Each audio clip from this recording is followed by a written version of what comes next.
Bueno, vamos a revisar en la materia de matrimonio y divorcio, porque en la unidad presencial vamos a hablar de la compensación económica y tenemos que resolver algunas dudas con respecto a qué es el matrimonio y qué pasa con el divorcio, así que vamos a echar un vistazo a qué sucede con estas dos instituciones. Uno es el matrimonio y la otra la que le pone término, una de las formas de ponerle término, que es el divorcio.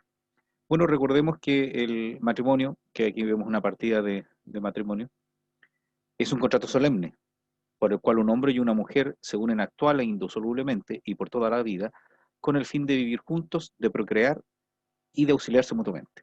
Esto sale en el artículo 102 del Código Civil.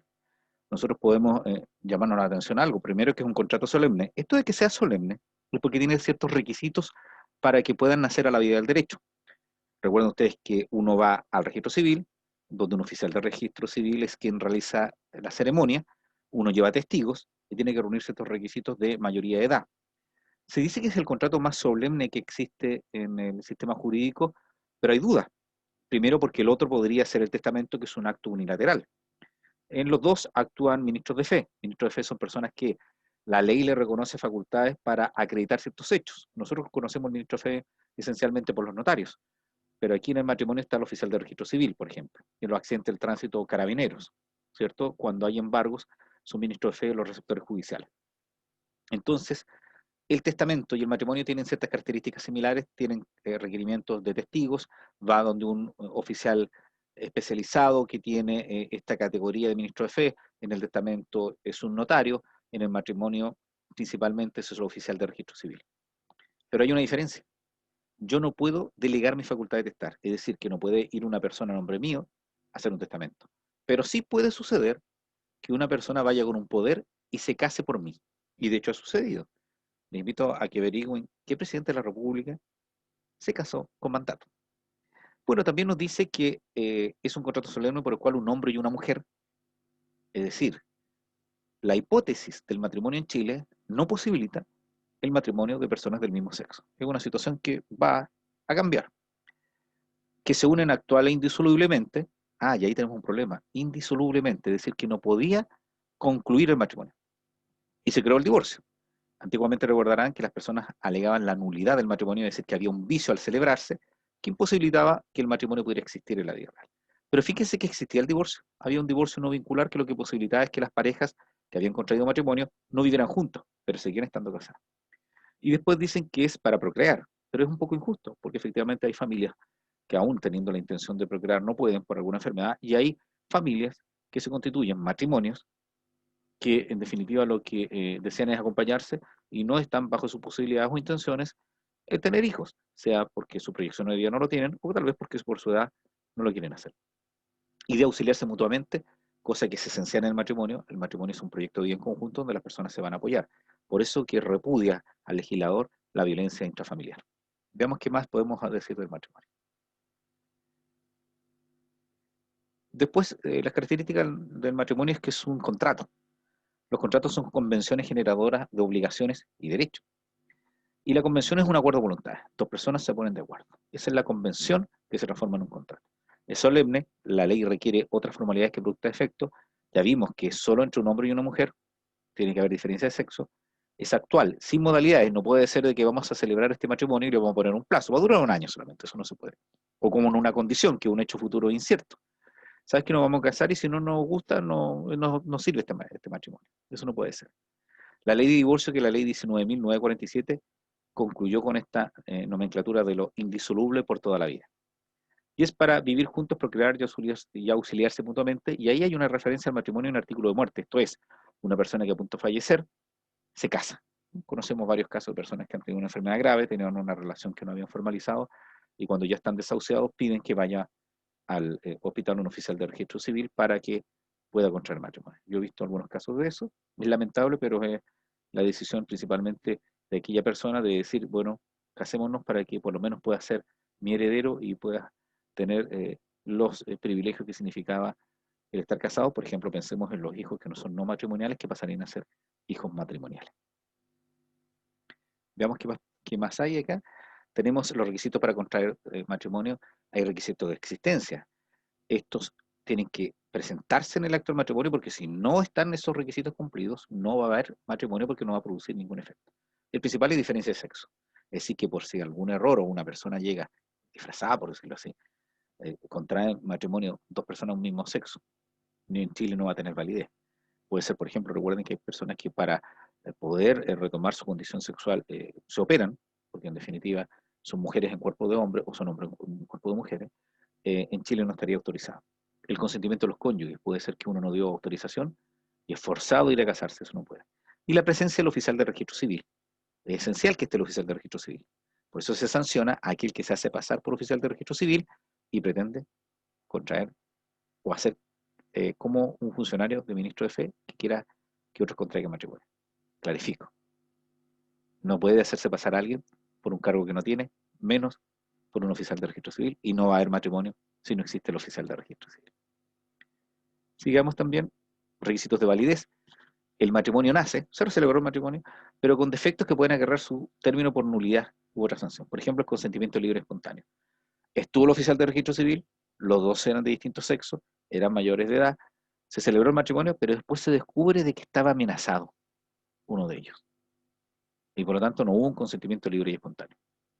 La capacidad de los contrayentes o ausencia de impedimento. Tienen que haber ciertas capacidades. Y hay que cumplir las formalidades legales.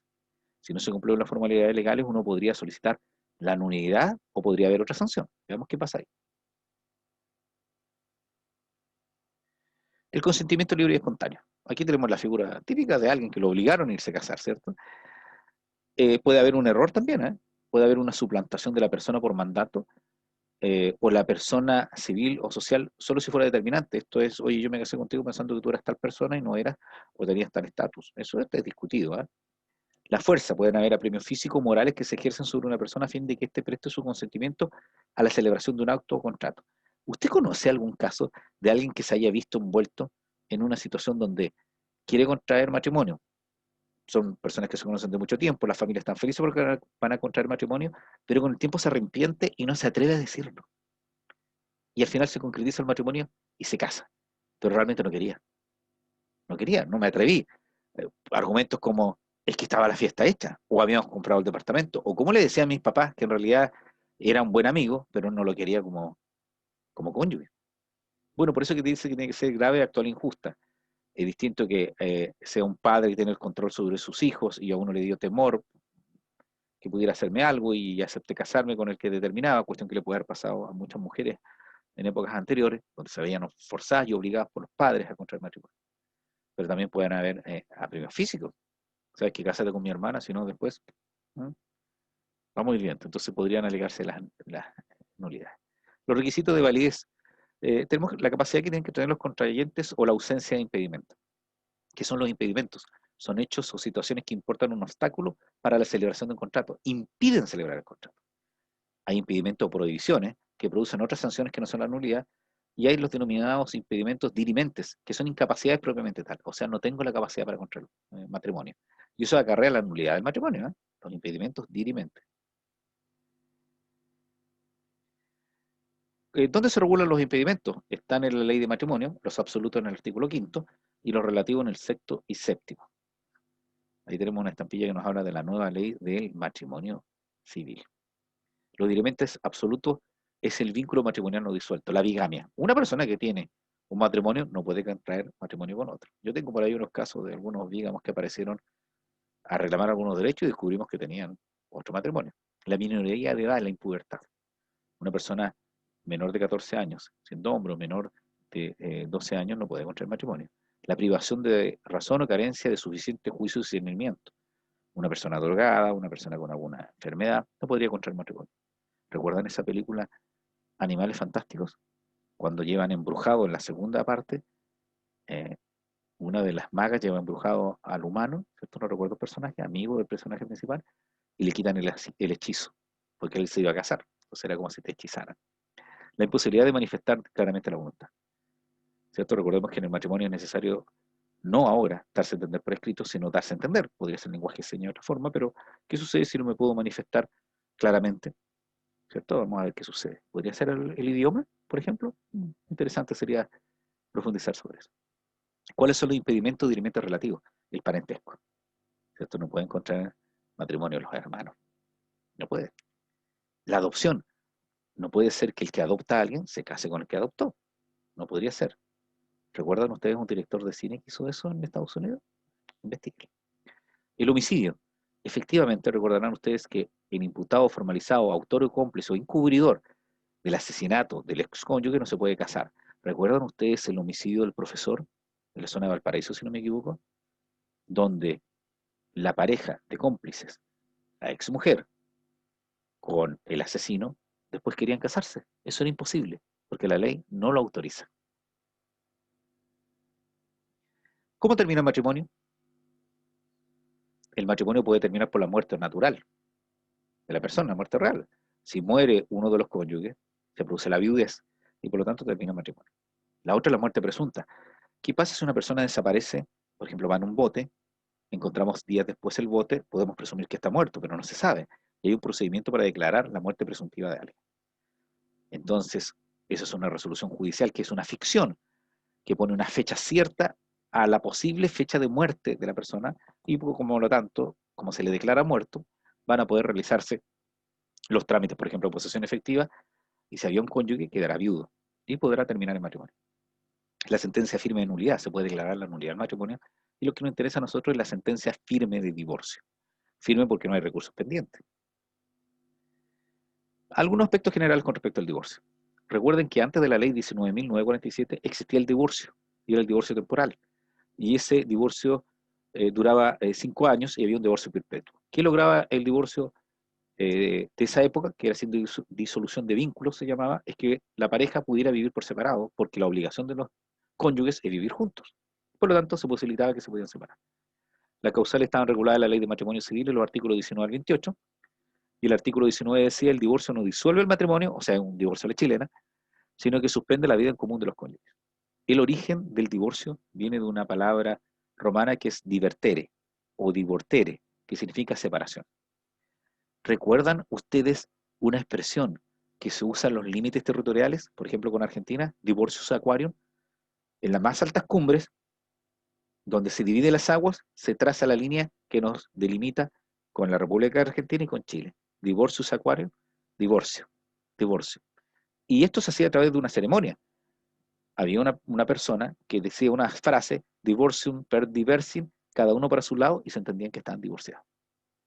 Ese divorcio era sin disolución de vínculo, el anterior a la ley, y el que rige actualmente es con disolución de vínculo, y por lo tanto, las parejas, junto con no seguir viviendo juntos, están por concluido su matrimonio. ¿Qué tipos de divorcios hay? La doctrina clasifica el divorcio como sanción y el divorcio remedio. ¿De qué cuál es la enfermedad si hay un divorcio remedio? Parece que la enfermedad fuera el matrimonio. No es muy adecuada la expresión, pero tenemos el divorcio sanción y el divorcio remedio. Vamos viendo cada uno de ellos.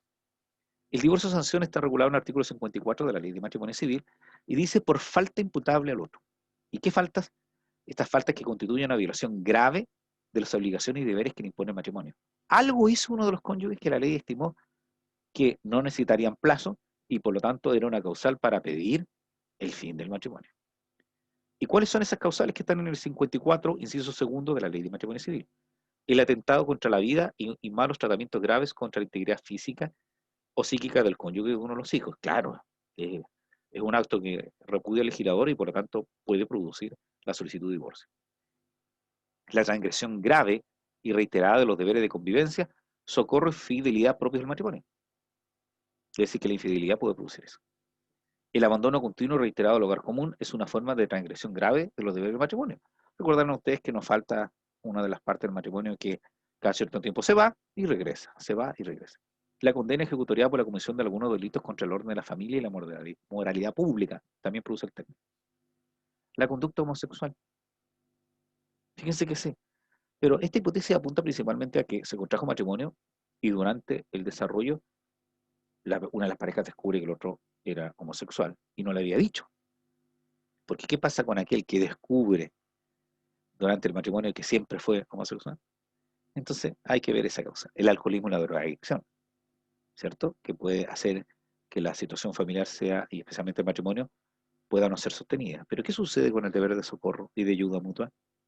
Después la tentativa para prostituir al otro cónyuge o a los hijos. Ah, qué terrible, pero eso produce una causal para poder terminar. Este artículo, 54 inciso segundo, no es taxativo. ¿Qué significa que sea taxativo? Si fuera taxativo, solamente estas causales posibilitan el pedir el divorcio de sanción, pero como no es taxativo, pueden haber otras causales que no estén incorporadas en estas hipótesis. Vamos a ver entonces cuál es el divorcio de remedio. Lo regula el artículo 55 y tiene un hecho esencial para computar un plazo que es el cese de la convivencia, el cese efectivo de la convivencia, es decir, que las personas no han cohabitado, no viven juntos al matrimonio. Que el demandante, el actor, haya cumplido con su obligación de dar alimentos a los hijos y sus cónyuges. Es decir, que si yo quiero pedir el divorcio y no he pagado la pensión de alimentos, no lo puedo solicitar, es un requisito. Y el divorcio remedio tiene dos plazos. Por error, se dice que cuando las parejas están de acuerdo en divorciarse, el plazo es de un año y la ley no dice un año, la ley dice más de un año, que es relevante porque para el derecho un día puede significar estar fuera del plazo. Por lo tanto, un año tiene 350 días y por lo tanto 356, por lo tanto un día más tenemos que agregar a ese plazo porque dice que es más de un año. Y el otro plazo es de 3 años. Se me estaba olvidando cuántos días tenía un año, ¿eh? Vamos a ver bien. Entonces, en el caso del divorcio remedio tenemos dos. Ya adelantamos uno, el divorcio de común acuerdo y el divorcio unilateral. El divorcio de común acuerdo es entendible, los dos se pusieron de acuerdo en que quieren divorciarse y el unilateral hay uno que lo va a solicitar y el otro no lo ha pedido. Veamos. En el divorcio común acuerdo, que está en el artículo 55, inciso primero, de la ley de matrimonio civil, indica que lo tienen que pedir ambos cónyuges, los dos. Que acrediten un cese efectivo por un lapso mayor de un año. Yo dije 300, ¿cuánto? Son 365 días un año, por lo tanto, un día más, 366 días. Tienen que acreditar que han cesado en su convivencia por 366 días. Tienen que acompañar un acuerdo regulatorio, completo y suficiente, dice la ley en el artículo 21. ¿Esto qué tiene que ser? Que este acuerdo tiene que establecer que resuelva algunas problemáticas vinculadas al matrimonio, entre esos. La relación con los niños, si los tienen, tiene que establecerse la pensión de alimentos, cuestión que pueden ver en mediación, la relación directa regular, las visitas tienen que estar establecidos y el cuidado personal. Lo van a tener los dos padres, uno, ¿qué va a pasar con eso? Tiene que estar establecido en ese documento. Pero pueden haber también relaciones entre el matrimonio, por ejemplo, que uno de los cónyuges le pague pensión de alimentos al otro, tiene que estar regulado, o también, por ejemplo, las deudas que tengan entre sí, y tal vez el régimen, ¿eh? A pesar que los tribunales lo que piden es que lo del régimen se solucione a posterior, y que aquí solamente hay una propuesta de cómo lo vayan a resolver. Por ejemplo, cediendo los derechos uno u otro, o proponiendo que concluido el matrimonio van a efectuar la partición y la liquidación de la sociedad conyugal si estuvieran casados, sí, y lo van a distribuir de alguna otra manera. ¿Cuál es el tribunal competente? El que tenga cualquiera de los cónyuges. Es decir, que si uno vive en Puerto Montt y el otro vive en Valdivia, podrían iniciar esta gestión en cualquiera de los dos, porque están de acuerdo. ¿Qué pasará si no son del mismo domicilio? ¿O quieren ir a un tercer domicilio? Veamos. ¿Qué tiene que tener el acuerdo regulatorio? Ya habíamos dicho, regular las relaciones mutuas, los alimentos que se deban y el régimen de bienes del matrimonio. Estaba más clarificado en esta presentación. Respecto a los hijos, ya vimos los alimentos, el cuidado personal y la relación directa y regular que va a tener el padre que nos va a estar viviendo con los hijos del matrimonio. Si los hijos son mayores de edad, 18 años, no hay nada que regular, salvo la pensión de alimentos. Recuerden que puede llegar hasta los 21 si no estudia, o hasta los 28 si está estudiando, y si tuviera alguna situación que le impidiera mantenerse, va a ser por toda la vida. ¿Cómo se materializa el acuerdo regulatorio? Puede ser por escritura pública, extendida y protocolizada ante notario, que es la modalidad que uso yo, un acta ante el oficial de registro civil o una transacción aprobada judicialmente, un documento que se presenta ante el tribunal de familia donde dice que se va a recordar. Y podría estar acordado en la mediación, ¿cierto? El acta de mediación podría acordar la reducción extraordinaria. El divorcio unilateral es la otra posesión, solo uno de los cónyuges lo quiere, tiene que probar un cese efectivo de la convivencia por 3 años, en el otro recordemos que es más de un año, y el cumplimiento a la obligación de alimentos respecto del cónyuge e hijos durante el matrimonio. Así que esas son las posibilidades que hay.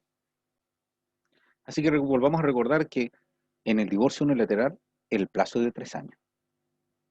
Y siempre recordemos que el que lo pida tiene que haber cumplido con su obligación de haber pagado los alimentos, tanto del cónyuge, si que era demandado alimentos mayores, y de los hijos.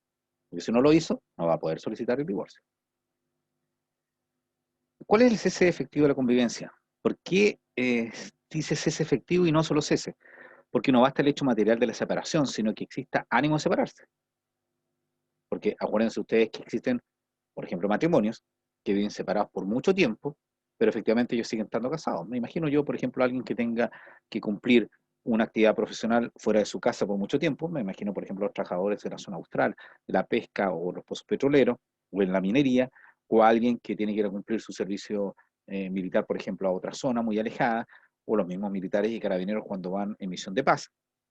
O supongamos nosotros de que hay, en el mismo caso del Poder Judicial, un matrimonio joven donde nombran magistrado a alguien y va a otra zona o de fiscal y queda la otra pareja en el otro domicilio y pueden estar alejados mucho tiempo, pero ellos siguen estando casados.